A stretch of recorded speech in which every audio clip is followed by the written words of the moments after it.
Jadi ayo dicek ya, teman-teman punya ciri 7 itu apa enggak? Kalau punya, alhamdulillah sadar. Kalau Pak banyak yang hilang Pak, saatnya disadarkan.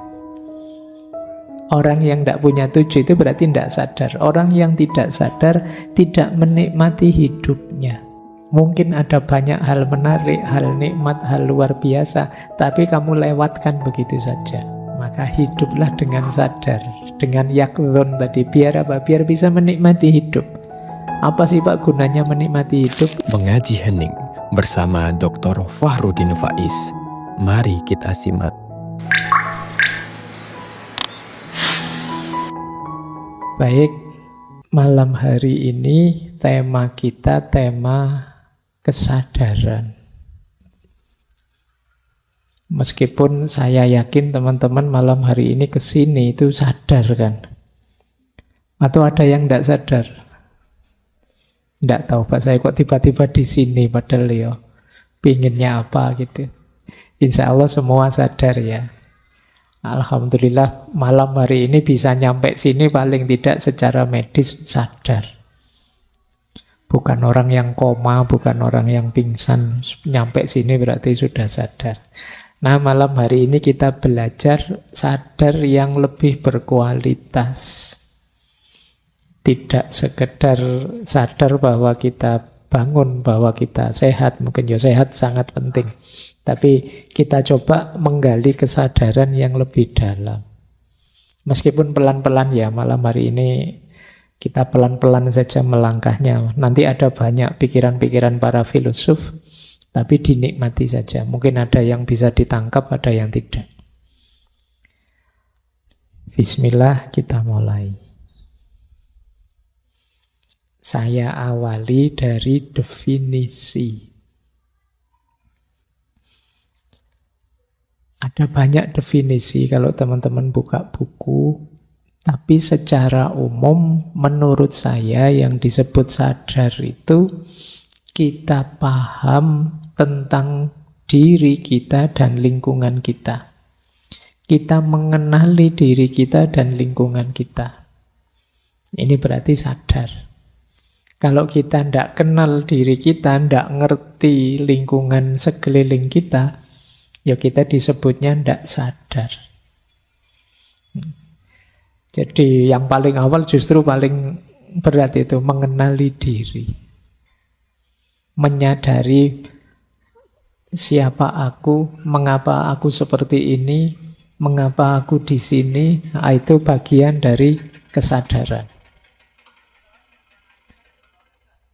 Oke, itu yang pertama ya. Yang kedua, sadar itu kadang didefinisikan sebagai waspada atau terjaga, bangun.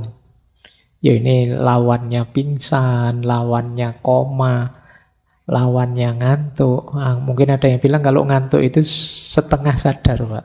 Setengah sadar, setengah enggak. Bisa saja begitu, tapi intinya sadar itu waspada dan terjaga. Nah, misalnya teman-teman tidak waspada, di depannya ada minuman misalnya, terus ketendang. Nah, ketendang itu kan berarti dalam kondisi tidak sadar. Terus gelasnya kesampluk misalnya. Nah, itu kan berarti tidak waspada, meskipun bangun sih tidak cuma karena kurang waspada. Nah, ini juga disebut tidak sadar. Makanya kalian kan menceritakan pada teman, mohon maaf saya tidak sadar. Saya tidak sengaja, terus gelasnya kesenggol. Terus jatuh. Nah, ya meskipun istilah yang kedua ini kan sering kita pakai jadi modus. Kalau kita salah, kalau kita keliru, kalau kita khilaf apa, terus alasannya tidak sadar. Mohon maaf ya Pak, saya niatnya puasa lu, tidak sadar kok tiba-tiba di dalam warung kayak gini ya, misalnya. Itu kamu kan pakai alasan itu gayamu biar orang tidak menyalahkan kamu. Padahal kamu asik main game misalnya, loh saya tidak sadar Pak, dari subuh sampai maghrib saya berarti tadi tidak sholat zuhur, tidak sholat asar. Ya mohon maaf ya Pak, tidak sadar. Ya sadar, wong kamu main game dan menang, ya kadang kalah ngamuk-ngamuk, itu namanya masih sadar. Nah, jadi waspada dan terjaga. Ada juga yang mendefinisikan sadar itu yang nomor 3 itu. Isi mental dan pikiran. Jadi kalau ini lebih ke bentuk kesadaran.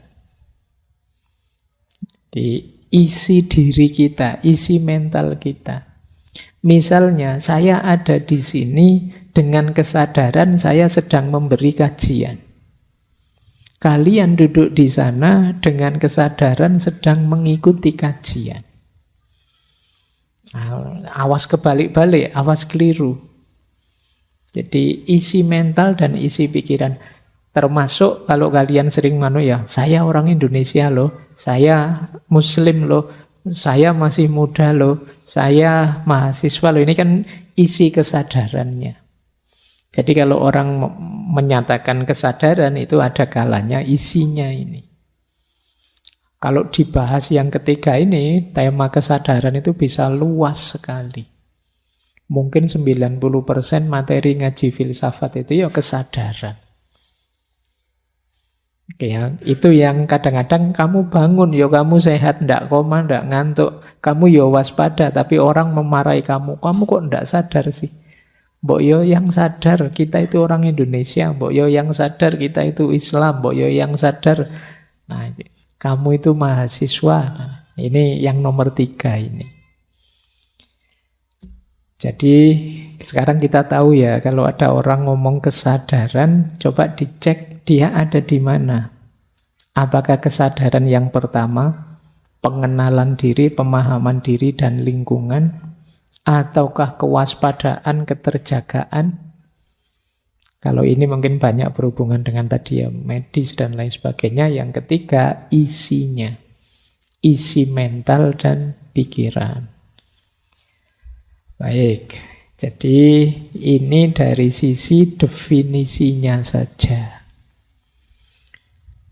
Nah, ya saya tadi sebelum ke sini tiba-tiba melihat judul novel itu. Dulu pernah kita bahas.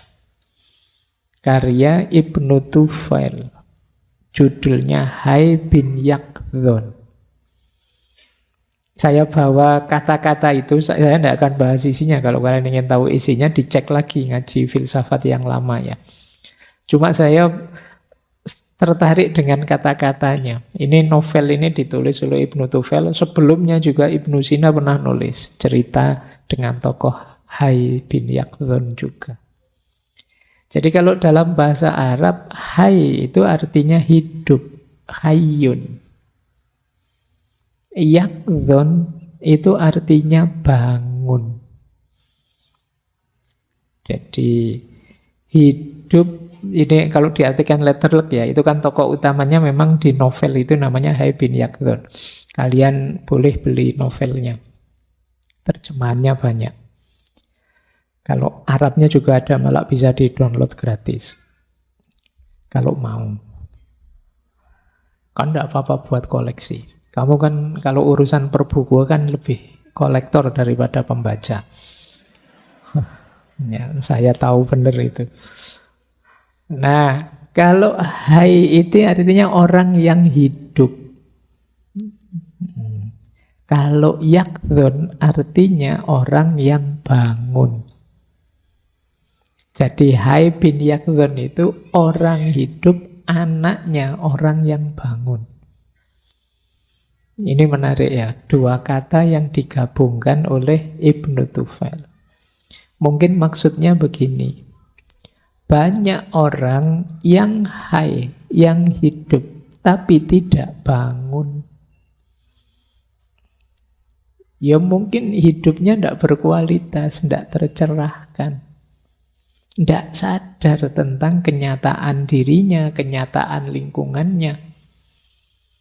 Maka dia ini hidup, wong yo makan, wong yo menghabiskan uang banyak. Wong yo orang tuanya capek membiayai. Tapi dia tidak bangun, tidak yaqdhan. Jadi tidak menyala, tidak tercerahkan. Yuk, saya pakai kata menyala, kalian sekarang kan sering pakai kata menyala itu. Ya. Jadi yakdhan itu bangun menyala. Jadi banyak orang yang hidup tapi tidak bangun. Kalau sebaliknya apa bisa, Pak? Bangun tapi tidak hidup.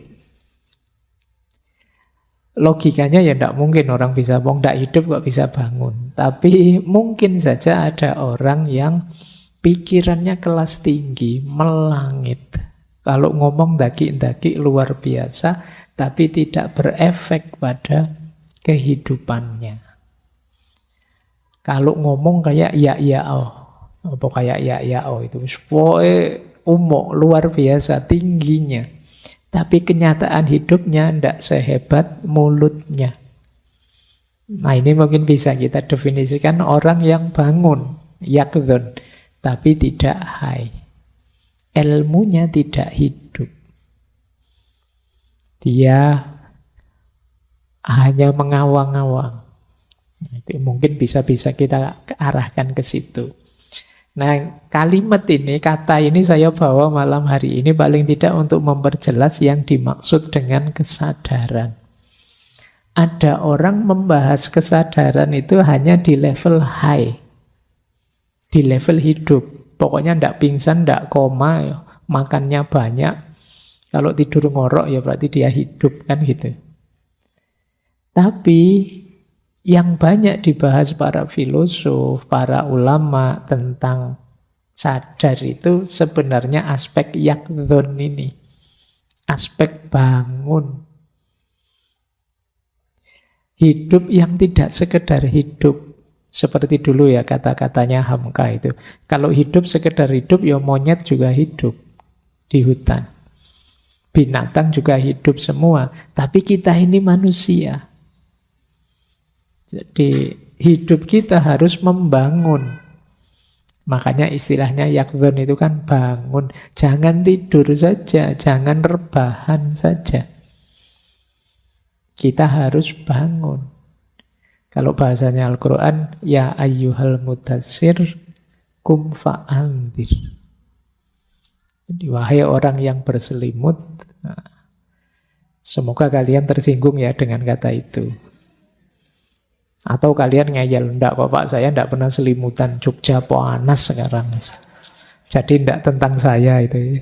Itu mungkin kalau diterjemahkan dengan bahasa yang lebih vulgar itu maksudnya, wahai orang yang rebahan, kum fa'andir, bangunlah, bangkitlah. Baik, jadi ini dua dimensi kesadaran ya. Jadi malam hari ini mungkin sebagian besar kita membahas yakdhun. Kesadaran level bangun, tidak sekedar kesadaran bahwa kita hidup. Meskipun nanti kita singgung sedikit tentang high ini. Yang disebut hidup itu apa? Hidup yang sadar. Baik, ini definisi ya, pemahaman wilayah-wilayah sebelum kita lanjutkan. Nah, sekarang mari kita lihat yang disebut sadar itu apa? Ada 3 jenis pengalaman yang disebut sadar. Yang pertama namanya phenomenal consciousness atau kesadaran fenomenal. Yang kedua access consciousness, kesadaran akses. Dan yang ketiga self consciousness, kesadaran tentang diri. Jadi yang pertama phenomenal consciousness, kesadaran fenomenal. Kesadaran fenomenal itu kita bisa merasakan pengalaman subjektif ketika kita berpikir, ketika kita merasakan sesuatu, ketika kita berhubungan dengan sesuatu. Ini namanya kesadaran fenomenal. Sensorik, motorik, psikomotorik, kognitif kita kerja dan bisa merasakan sesuatu, berarti kita sadar. Tapi sadar secara fenomenal. Misalnya ya, kita bisa minum. Bismillah. Silakan yang ada minumnya diminum. Yang tidak ada dilihat saja.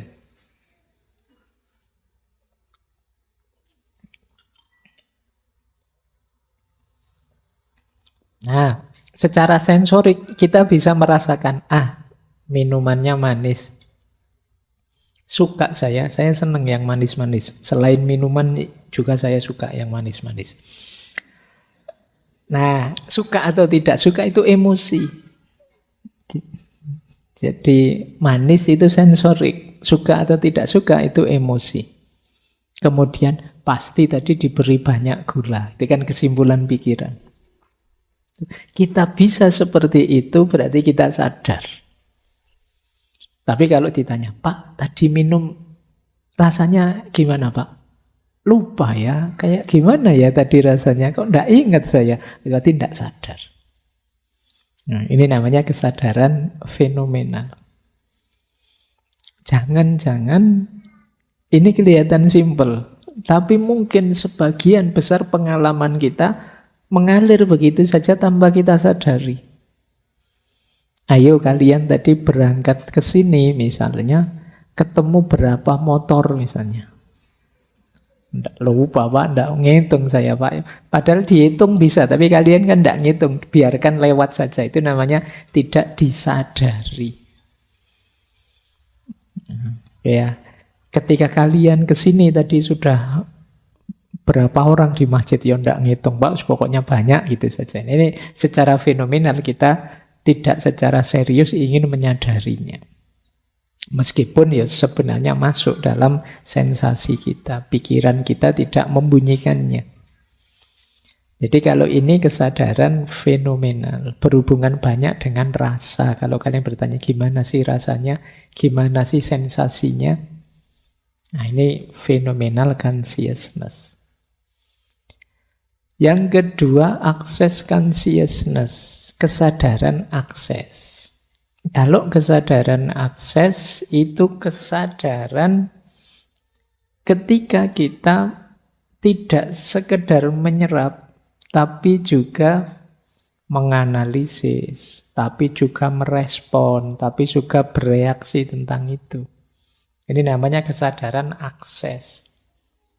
Jadi pikiran, kata-kata, atau tindakan sebagai respon terhadap hasil serapan kita itu access consciousness. Berarti memang sadar. Nggak lewat jalan ini lagi, sering macet. Nah itu berarti tadi disadari, terus kalian bisa mengaksesnya, bisa meresponnya. Baik dengan pikiran maupun dengan tindakan, bahkan mungkin dengan kata-kata. Ada orang yang fenomenalnya bagus, tapi aksesnya tidak. Jadi dia tidak berdaya merespon, tidak berdaya, tidak bisa memikirkannya, menganalisisnya. Ini jenis kedua. Ada lagi yang ketiga, kalau ini balik lagi ke dalam membaca diri kita. Kesadaran diri itu, aku itu loh kok suka minuman yang manis ya. Padahal kata dokter tidak sehat loh. Terus kita berpikir tentang diri kita, itu namanya self-consciousness. Jadi yang disebut sadar itu bisa phenomenal consciousness, bisa access consciousness, bisa self-consciousness. Ini jenis pengalamannya. Saya lanjutkan, kalau informasi. Nah, inilah cirinya kita benar-benar sadar. Jadi kalau teman-teman ingin menguji saya ini sadar beneran atau tidak, coba lihat 7 aspek ini. Ini konsep ini disebut 7 aspek kesadaran. Dari yang paling fisik sampai yang lebih dalam. Nah, sekarang kita lihat, kita termasuk orang yang sadar apa tidak? Yang pertama, orang sadar itu cirinya mampu menyadari dan menyerap informasi sensorik. Jadi ciri pertama persepsi. Mata bisa melihat, kemudian telinga bisa mendengar, kemudian hidung bisa, hidung itu apa? Mencium ya. Kamu kalau ciuman pakai hidung? Ya, membau. Ya. Terus kalau merasa pakai apa? Merasa itu lidah apa hati? Iya. Kamu pelajaran panca indera masih belum lulus. Yuk belajar dalam-dalam. Oke ya, yang pertama persepsi. Persepsi normal berarti lumayan, kamu sadar.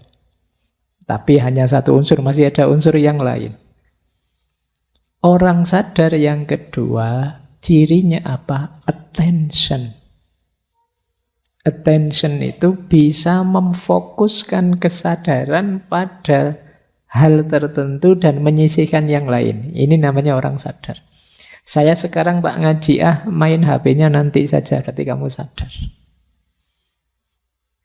Jadi, saya sekarang tak makan dulu, nanti saja main gamenya. Nah, ini namanya bisa melakukan attention. Berarti kamu benar-benar sadar. Ada loh orang itu yang sulit untuk fokus. Tidak bisa melakukan sesuatu secara penuh perhatian. Nah, orang yang kesadaran penuh itu bisa attention, bisa memfokuskan target kesadaran pada objek tertentu. Nah, yang kedua, intention.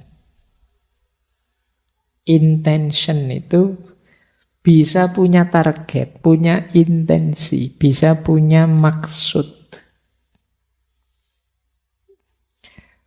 Kalau situasi kayak gini enaknya harusnya kita ngapain ya? Jadi ada maksud yang bisa kita lihat, berarti memang sadar. Kalau kita tidak sadar, kita tidak mungkin punya keinginan ini, keinginan itu. Jadi tidak apa-apa kalau kamu punya teman cerewet. Aku pengen ini, aku pengen itu. Ya, alhamdulillah, meskipun tidak keturutan, yang penting temanku masih sadar. Jadi dia tidak pingsan, tidak tidur, ya dia masih sadar, alhamdulillah. Nah, ini intention namanya. Mampu punya keinginan. Kemudian yang keempat, self-awareness. Mampu mengenali dirinya. Kalau temanmu sering bilang begini, itu kan kamu, kalau aku begini, berarti dia punya self-awareness. Dia tidak tenggelam dalam kerumunan, dia tidak takut mengekspresikan dirinya, tapi dia bisa mengenali, ini loh aku. Terus punya self-awareness, mengenali diri sebagai individu yang unik, sebagai diriku sendiri. Itu yang keempat. Yang kelima, orang sadar itu emosinya hidup. Emotional experience. Kita bisa gembira, bisa sedih, bisa marah, bisa cemas, bisa senang. Berarti sadar. Jadi bisa merasakan dan mengekspresikan rasa. Berarti sadar. Gimana ngaji malam hari ini? Tidak tahu ya Pak. Ayo, berarti kamu tadi ngajinya tidak sadar.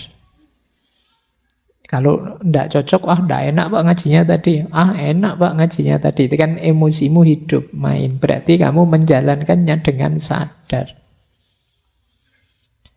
Jadi kalau kita sadar, itu emosi kita pasti bekerja. Meskipun tidak dinyatakan, meskipun tidak dibunyikan. Begitu ditanya, kamu bisa jawab. Misalnya, gimana kuliah hari ini? Wah, enggak kayak minggu lalu Pak, saya agak capek. Kayak itu kan emosimu main. Ketika kamu benar sadar, ini akan main. Kemudian ciri lagi yang keenam, orang sadar itu volition. Volition itu bisa membuat keputusan sendiri secara sadar. Saya ingin tidur saja malam hari ini sampai besok pagi jam 7 misalnya. Nah, itu volition. Bisa memutuskan sendiri, mengambil tindakan sendiri. Sesuai nilai yang menurut kita benar. Alah, daripada nonton TV, tidak ada yang bagus main game bosen pegang HP, ngapain juga tidak ada yang WA. Misalnya, tidur aja deh. Itu kan keputusan kita sendiri, itu menunjukkan kita sadar, namanya volition. Dan yang terakhir, orang sadar itu cirinya metacognition. Metacognition itu bisa memikirkan pikirannya. Itu benar-benar sadar sudah. Aku tadi kok mikir yang aneh-aneh gitu ya. Itu kan yang memikirkan pikiran. Itu kamu sangat sadar itu berarti.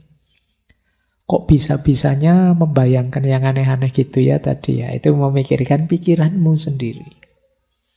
Ini namanya metacognition. Menunjukkan ya memang kita sadar sih. Bisa mengenali diri kita sampai ke level pengenalan itu sendiri. Jadi ayo dicek ya, teman-teman punya ciri 7 itu apa enggak? Kalau punya, alhamdulillah sadar. Kalau Pak banyak yang hilang Pak, saatnya disadarkan. Orang yang tidak punya 7 itu berarti tidak sadar. Orang yang tidak sadar tidak menikmati hidupnya. Mungkin ada banyak hal menarik, hal nikmat, hal luar biasa, tapi kamu lewatkan begitu saja. Maka hiduplah dengan sadar, dengan yakdhon tadi. Biar apa? Biar bisa menikmati hidup. Apa sih Pak gunanya menikmati hidup? Biar kita bisa bersyukur. Nah, kuncinya kan nanti di situ. Baik, kita lanjutkan ya. Ini materinya agak panjang. Nah, sekarang kita lihat. Apa sih yang mempengaruhi kesadaran? Ada yang bilang kesadaran itu dipengaruhi 4 hal. Cara kita hidup dengan kesadaran yang seperti apa itu dipengaruhi 4 hal. Yang pertama, susunan genetik, warisan genetik. Jadi memang orang itu membawa warisan-warisan genetik. Mungkin kita jadi orang yang pemurung kah, ambisius kah, itu mungkin ada hubungannya dengan struktur DNA kita. Yang itu ya diwariskan turun-temurun. Yang kedua tentu saja kalau ini banyak diceramahkan, keluarga dan masyarakat. Jadi kesadaran kita banyak dipengaruhi oleh keluarga dan masyarakat. Kita lahir dari keluarga seperti apa, seperti itulah kita biasanya berperilaku. Di masyarakat yang bagaimana, seperti itulah kita berperilaku. Misalnya menghadapi orang minta-minta di pinggir jalan, itu mungkin ada yang bilang nggak usah dikasih Pak, kalau dikasih manja. Nah, temenmu bilangnya alam dikasih saja paling berapa, toh kita juga nggak rugi. Kok bisa beda cara berpikir seperti ini? Ya mungkin karena masyarakat dan keluarganya menanamkan cara berpikir yang berbeda tadi. Jadi kalian boleh menelusuri, aku itu loh kok jadi orang baperan kayak gini lah. Akarnya dari mana? Apa struktur genetik, apa karena masyarakat atau keluarga atau apa? Atau karena yang ketiga itu, sejarah dan pengalaman hidup. Oh mungkin ada sejarahnya, oh ada pengalamannya yang membawa saya ke situ. Jadi kesadaran kita dibentuk oleh pengalaman kita. Mungkin pernah ngalami ditipu teman habis-habisan. Akhirnya kita kemana-mana membawa kesadaran, jangan mudah percaya sama orang, jangan mudah percaya sama orang. Terus-terusan begitu. Kenapa? Pengalaman. Kalian ngaji ke sini dengan kesadaran, saya tidak akan ngambil minum lagi. Kenapa? Karena minggu lalu nendang gelas dilihat banyak orang, malu aku. Nah, itu kan terus karena pengalaman itu kamu sekarang sudahlah, tidak minum juga tidak apa-apa. Itu kesadaranmu berubah terusan. Atau ya memang ada tipe tertentu kepribadianmu, pola yang selama ini kamu kembangkan. Mungkin kamu baca buku apa, kitab apa, mengidealkan, wah saya harusnya begini, harusnya begitu, terus dirimu terbentuk. Kamu membentuk dirimu seperti itu. Dan kamu lahir dengan kesadaran begitu. Mungkin dengan kesadaran serius, atau dengan kesadaran apatis, atau dengan kesadaran cengengesan, atau itu dibentuk oleh 4 hal ini. Tapi menarik, kata orang Jawa, apapun isi kesadaran kita, apapun pembentuknya, ayo tetap eling lan waspada. Eling itu kita sadari, waspada itu kita waspadai. Eling itu kita sadari, ayo kita sadari. Iya sih kita ada struktur genetik begitu, ada pengalaman yang membentuk kesadaran kita, tapi ini bukan harga mati. Iya sih saya punya pengalaman traumatik, tapi tidak apa-apalah. Akan saya ulang, siapa tahu berhasil. Itu bisa. Jadi itu yang disebut waspada, hati-hati. Jangan menyerah saja ditelan oleh sejarah, menyerah saja ditelan oleh masyarakat, menyerah saja ditelan oleh struktur genetik kita. Kita bisa fight back. Lingkungan memang mempengaruhi, tapi kita juga bisa kok resisten terhadap pengaruh lingkungan. Wah, teman-teman saya itu Pak, sekarang HP-nya minimal 5 juta ke atas sudah mereka yang harganya. Sementara HP saya itu masih HP ya, yang kalau melihatnya sudah saya sendiri agak jijik-jijik gimana gitu. Nah gitu kan. Tapi tidak apa-apa saya pakai ini saja. Yang penting kan fungsinya, bukan mereknya, bukan harganya. Ini kamu bisa kok begitu. Itu yang dimaksud eling lan waspada. Jangan kehilangan kendali diri. Karena kalau kalian sama sekali ditelan oleh genetik, ditelan oleh masyarakat, keluarga, ditelan oleh sejarah, pengalaman, bahkan ditelan oleh tipe ideal kepribadianmu, ya namanya kamu tidak sadar. Kalau ingin benar sadar, boleh pengaruh itu masuk, ya tapi saya tentukan dulu, saya terima apa saya tolak. Jadi semuanya saya yang mengendalikan. Ini yang disebut orang sadar. Itu yang orang Jawa menyebutnya ya tetap eling lan waspada. Kita sadari, oh iya ini pengaruh dari masyarakatku. Tapi baik kok, enggak apa-apa, saya ambil saja, enggak masalah. Nah, ini namanya kita eling tapi tetap waspada. Tapi kalau ini enggak sesuai, ya sudah nanti saja dipending dulu. Saya enggak terima dulu. Ini menunjukkan kita benar-benar sadar. Jadi kalau pengaruh 4 itu kita biarkan saja menelan diri kita, sebenarnya justru menunjukkan kita tidak sadar. Untuk menunjukkan bahwa kita sadar, ya kita tetap waspada dan eling.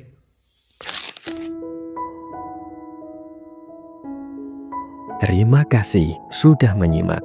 Semoga channel Mengaji Hening bersama Dr. Fahrudin Faiz selalu bisa memberikan ilmu, motivasi, dan kebermanfaatan.